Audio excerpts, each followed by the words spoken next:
I just watched Project Hail Mary for the first time, and let me tell you, I loved it. So, this is my review of the movie without any spoilers. Project Hail Mary is the newest movie starring Ryan Gosling, who is me. It's literally me. And it's directed by Chris Miller and Phil Lord, who you may also know from 21 Jump Street and the Lego movie. Yes. Project Hail Mary is based on a book that is written by Andy Weir or Weir, I don't know, who also wrote The Martian, another movie I personally really do like, and is also a space movie about one single guy in space or on a planet, just like this one, Project Hail Mary. Ryland Grace, a science teacher, wakes up in a spaceship that is far, far away from Earth. He doesn't remember anything like why and how he got on the spaceship, but slowly starts to remember. He is on a mission to find out why the suns in the solar system, not just our own, but all the other suns, are dying or, not working anymore. He's finding out how to stop it. But he might not be the only one that has this mission. That's all I can say about the movie without giving too many spoilers. The movie is amazing, like I said. I love that Ryan Gosling is the main character. I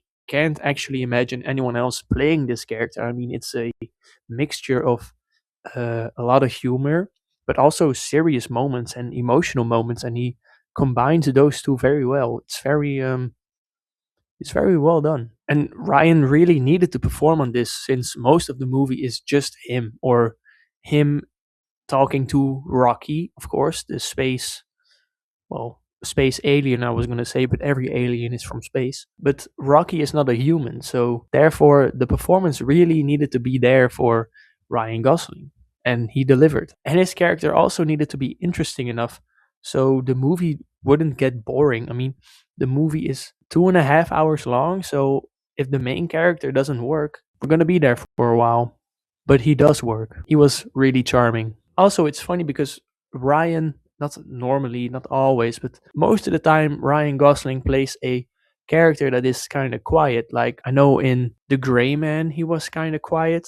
I know that Agent K from Blade Runner is quiet. You also got Driver from Drive, that's quiet. So it's fun that this character was actually talking so much, and he even says it himself that this character just can't stop talking. It's just all he does. So it's nice to have that for a change, which is, of course, the part of the good about the movie, which brings me to more positive stuff like how the visuals are just amazing. I am 100% sure that this should and will get nominated for the Oscars next year, at least for either cinematography or visual effects. Both of these is what they deserve to be nominated for. There's no way that they should not get nominated. Because the movie mostly is set in space, they have a lot of chances to have these beautiful shots, and they really are beautiful, especially when they go to this certain planet. If you have seen the movie, you know what I'm talking about, of course.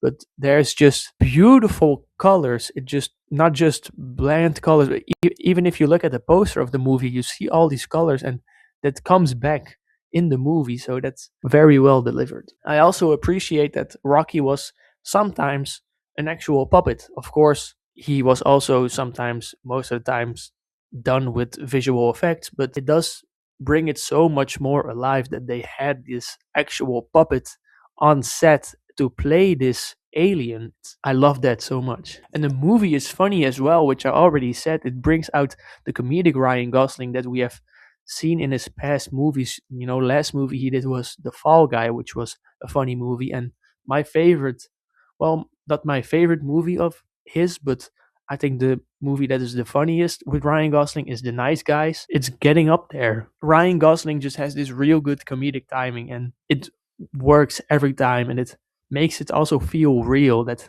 this character is actually real. And like I said, the movie is not just funny but also emotional. It balances it very well. The movie will make you cry. It's beautiful, and it takes its time when the moments get serious. It's not just, oh, let's make a joke about this serious moment and move on. No, it actually stops for a moment and breathes and gets serious and emotional. There's not a lot that I didn't like about this movie, but I did feel that sometimes, especially in the beginning, it was using a lot of science terms, and not explaining it or doing it too fast for me to understand what all the stuff means, all the science stuff. Like, I know some things, like, I'm not dumb, but I don't know how to do space travel. So to just get a simpler explanation for space travel, that would be nice. And, maybe it's just me. Maybe I am the big dummy here.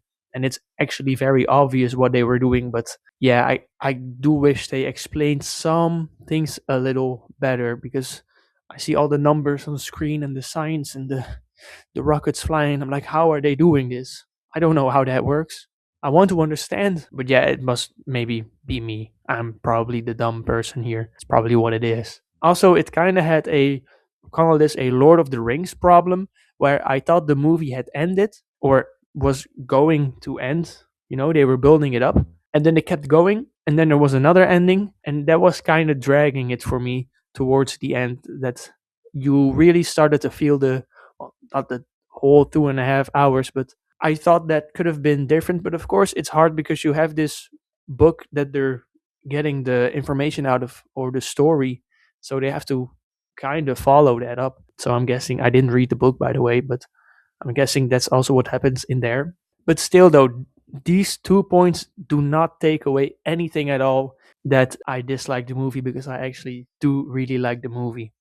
I forgot to say this, what I do like about it. I do like that slowly you get to understand how and why Ryland, not Ryan, Ryland, gets on the ship, because he doesn't remember why. Like I said, it's kind of like Memento mixed with either Interstellar, or I was going to say The Martian. So Memento and The Martian in one movie. And that's what you get. You get this. Now, if you didn't know, I like Ryan Gosling. I like him so much that I even say this on my Letterboxd account. But there's another man in that list as well, which is Pedro Pascal, of course. If you have been watching my channel, you know this, because I have been watching every project of his. And now I'm also planning to, after I'm done with Pedro, to do this with Ryan Gosling. Because I have to watch everything from my favorites, right? I gotta 100% complete them. I gotta get that achievement. So stay tuned for that. When we're done with Pedro, we'll move right on to Ryan Gosling. So consider subscribing to go on both of those journeys with me.